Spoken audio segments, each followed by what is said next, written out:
के जंगल में टुनटुनी चिड़िया अपनी सास सुंदरी कौवी के साथ रहती थी।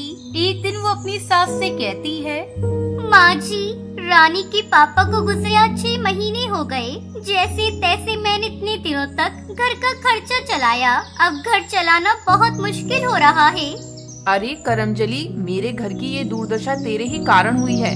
ना तूने मेरे बेटे से झगड़ा किया होता और ना ही उसने जहर खाया होता। माँ जी, किस घर में पति पत्नी का झगड़ा नहीं होता? मुझे क्या पता था कि वो जहर खा लेंगे। मेरी बेटी भूख से तड़प रही है। कई दिनों से मैंने उसे एक समय का ही खाना दिया है।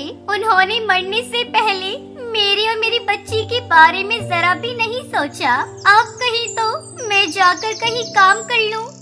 कुलक्षणी, मेरे बेटे को खाकर तेरा पेट नहीं भरा, अब नाते रिश्तेदारों में भी मेरी नाक कटवाना चाहती है। तू अगर काम करने बाहर जाएगी तो मेरे रिश्तेदार क्या कहेंगे? आज तक हमारे घर की किसी बहू ने घर से बाहर निकलकर कभी काम नहीं किया।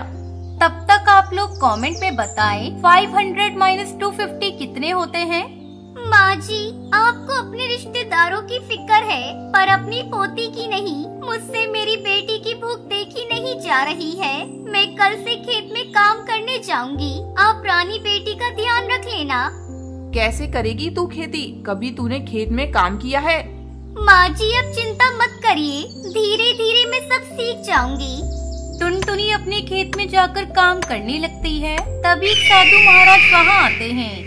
आइए आइए साधु महाराज, मैं आपकी क्या सेवा कर सकती हूँ? बेटिया, मुझे जोरों की प्यास लगी है। तुम्हें खेत में काम करते देखा तो तुम्हारे पास चला आया। मुझे पानी पिला दो, प्यास से मेरा गला सूख रहा है। यहाँ आसपास कोई तालाब या कुआं भी नजर नहीं आ रहा है।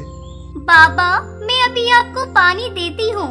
ये लीजिए, मेरे पास ये सूखी रोटी है, इसे खाकर आप पानी पी लीजिए। मेरी माँ कहती थी कभी खाली पेट पानी नहीं पीना चाहिए। वो साधु रोटी खाकर पानी पी लेता है। बिटिया, तूने मेरी प्यास बुझाई है। मैं तुम्हें कुछ देना चाहता हूँ। ये लो केले के बीज, इन्हें अपने खेत में बो देना। भगवान तुम्हारा भला करेंगे। इतना कहकर वो साधु वहाँ से चला जाता है।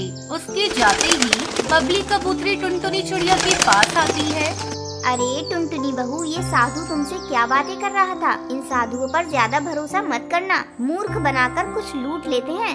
ऐसी कोई बात नहीं काकी, बाबा को प्यास लगी थी इसलिए पानी पीने आए थे। जाते जाते उन्होंने मुझे केले के बीज दिए हैं। टुनटुनी बहू, तू भी कहाँ इस खेती के चक्कर में पड़ रही है? ऐसा कर, तू अपना खेत मुझे किराए पर दे दे। मैं हर महीने तुझे तेरे खेत का किराया घर पर पहुँचा दूंगी। नहीं काकी, इस खेत पर मेरे पति खेती किया करते थे। अब मैं खेती करूंगी। जैसी तेरी मर्जी, मैं तो तेरी भलाई के लिए ही कह रही थी। अच्छा, अब मैं चलती हूँ। बबली कबूतरी के जाने के बाद टुनटुनी बाबा के दिए हुए केले के बीज को अपने खेत में बो देती है। इस तरह कई दिन गुजर जाते हैं। एक दिन जब टुनटुनी फिर से अपने खेत पर जाती है तो देखती है उसके खेत में केले के कई पेड़ उग गए थे और उन पर बड़े बड़े केले लग गए थे। टुनटुनी अपने खेत में लगे हुए केले को देखकर बहुत खुश होती है। अगले दिन टुनटुनी सारे केले को तोड़कर बाजार में बेच देती है और जो पैसे मिलते हैं उसे लाकर अपनी सास को दे देती है। सुंदरी कौवी भी टुनटुनी से अपने बुरे बर्ताव के लिए माफी मांगती है। बहू, मुझे माफ कर दे, मैंने तेरी काबिलियत पर शक किया। आज से ये पैसे भी तू अपने पास रख। तू ही अब घर की जिम्मेदारी संभाल। इस तरह टुनटुनी केले की खेती करके खुशी खुशी अपनी सास और बेटी के साथ रहने लगती है। कश्मीर में टुनटुनी चिड़िया अपने पति हरिया किसान के साथ रहती थी। उसके 2 बच्चे थे, बेटे का नाम कालू और बेटी का नाम टूनी था। हरिया तोता अपने खेतों में केले उगाकर बेचा करता था और उससे अपने घर का खर्च चलाता था। कई सालों बाद इस बार हरिया किसान के खेत में केले की अच्छी फसल हुई थी। केले की अच्छी फसल देखकर टुनटुनी चिड़िया अपने पति से कहती है, सुनिए जी, इस बार ऊपर वाले की कृपा से अच्छी फसल हुई है। इन्हें बेचकर जो पैसे मिलेंगे उनसे हम अपना पक्का घर बनाएंगे और अपने बच्चों का भी अच्छे स्कूल में दाखिला करा देंगे। इस बार हमारे सारे सपने पूरे हो जाएंगे। हाँ, शायद भगवान को हमारी गरीबी देखकर हम पर दया आ गई। इस बार हमारे सिवा किसी की भी केले की फसल अच्छी नहीं हुई। मैं कल ही सारी फसल को ले जाकर शहर में बेच दूंगा। अगले दिन हरिया तोता जब केले की फसल बेचने शहर जाने लगता है, तब टूनी उससे कहती है, पापा आप मेरे लिए शहर से क्या लाओगे? तू ही बता दे, जो तू कहेगी मैं वही लाऊंगा। पापा आप मेरे लिए शहर से एक सुंदर सी गुड़िया लेते आना। और मेरे लिए चाबी वाला बंदर लाना, ठीक है? ठीक है, अब तुम लोग अपने पापा को जाने दो, उन्हें देर हो रही है। हरिया तोता खुशी खुशी अपनी केले की फसल लेकर शहर की मंडी में बेचने के लिए चला जाता है। शहर की मंडी में कई पक्षी अपने अपने केले की फसल बेचने के लिए आए थे। हरिया ये देखकर हैरान हो जाता है कि शहर की मंडी में केले की कीमत बहुत कम मिल रही थी। अब मैं क्या करूं? इस मंडी में केले की कीमत तो बहुत कम है। इतने कम पैसों में हमारा लागत भी नहीं निकलेगा। खाद पानी और हमारी मजदूरी का भी पैसा नहीं मिल रहा। हरिया बिना अपने केले बेचे हुए वापस सारी केले की फसल लेकर घर आ जाता है।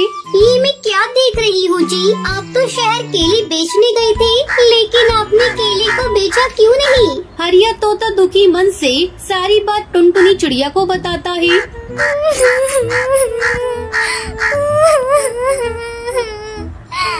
हे भगवान, हमारे सारे सपने टूट गए। अब हम क्या करेंगे? कोई बात नहीं, आप सारे केले को एक कमरे में रख दो।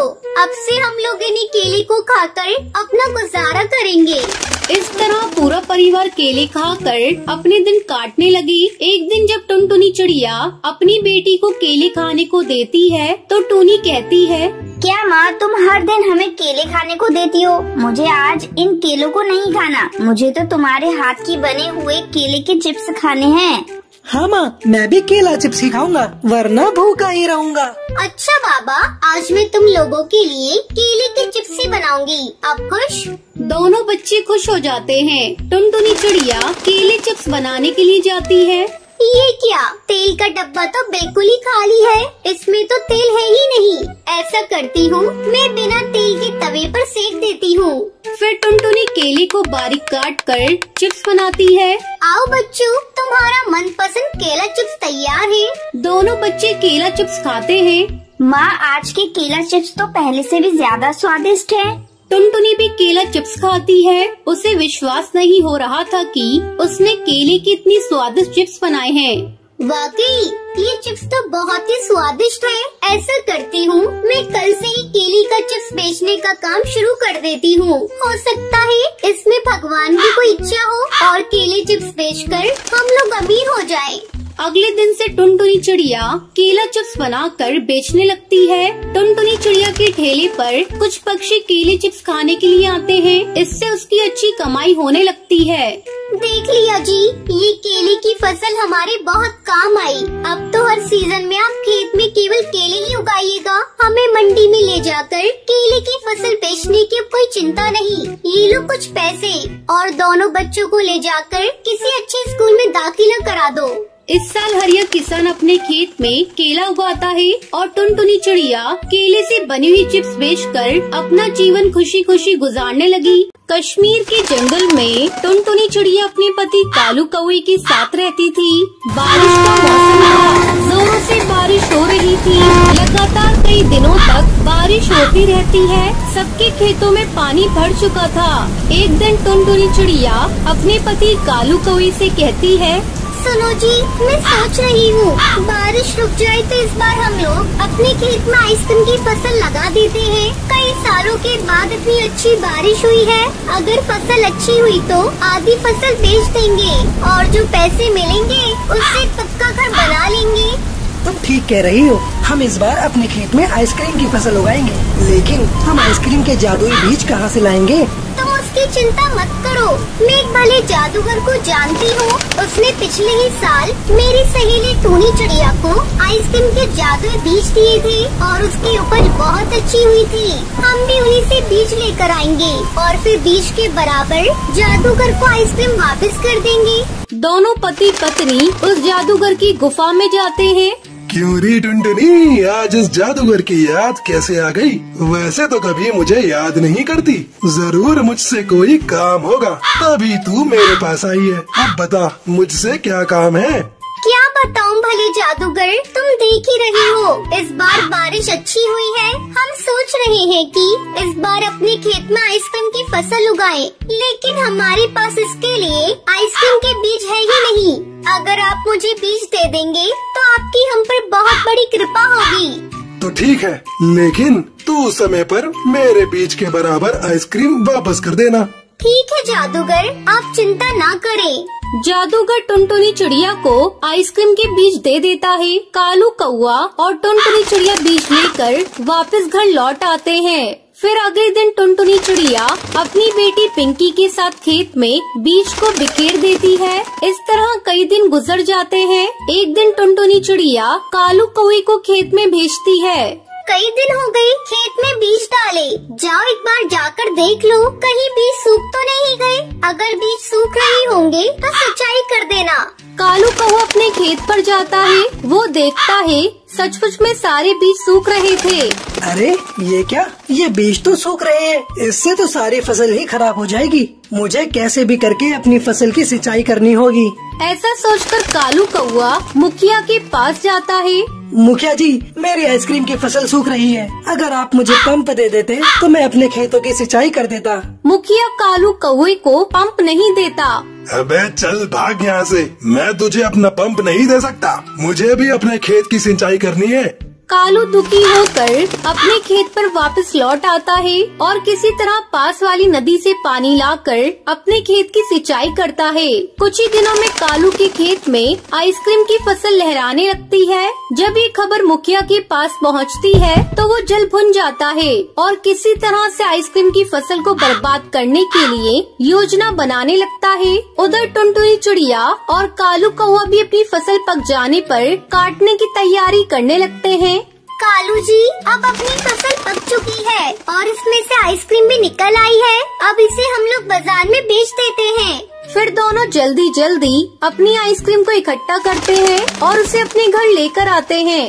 चलो जी, आखिरकार हमारी आइसक्रीम की फसल कट गई है। अब कल जाकर हम लोगों को जादू करके उनके बीज के बराबर का फसल वापस कर देना होगा। फिर आराम से आइसक्रीम को बाजार में ले जाकर बेच देंगे। अब तुम जाकर जल्दी से मुँह हाथ धो लो, मैं तुम्हारे लिए भोजन परोसती हूँ। दोनों पति पत्नी भोजन करके सो जाते हैं। अचानक आधी रात को मुखिया उनकी फसल को चुराने के लिए उनके घर में घुस जाता है। खटखट की आवाज सुनकर टुनटुनी चिड़िया की नींद खुल जाती है और वो चोर चोर करके शोर मचाने लगती है। टुनटुनी चिड़िया की आवाज सुनकर सभी पक्षी इकट्ठा हो जाते हैं और मुखिया को पकड़ लेते हैं। किसी तरह मुखिया उन पक्षियों से अपनी जान बचाकर भाग जाता है और अगले दिन टुनटुनी चिड़िया कालू कौए के साथ बाजार जाती है। आइसक्रीम ले लो, रंग बिरंगी आइसक्रीम। खट्टी मीठी आइसक्रीम ले लो, लाल पीली नीली आइसक्रीम ले लो। टुनटुनी मौसी, एक लाल आइसक्रीम मुझे भी देना। और इस तरह दोनों पति पत्नी आइसक्रीम बेचकर खूब सारे पैसे कमाते हैं। फिर सभी खुशी खुशी रहने लगते हैं।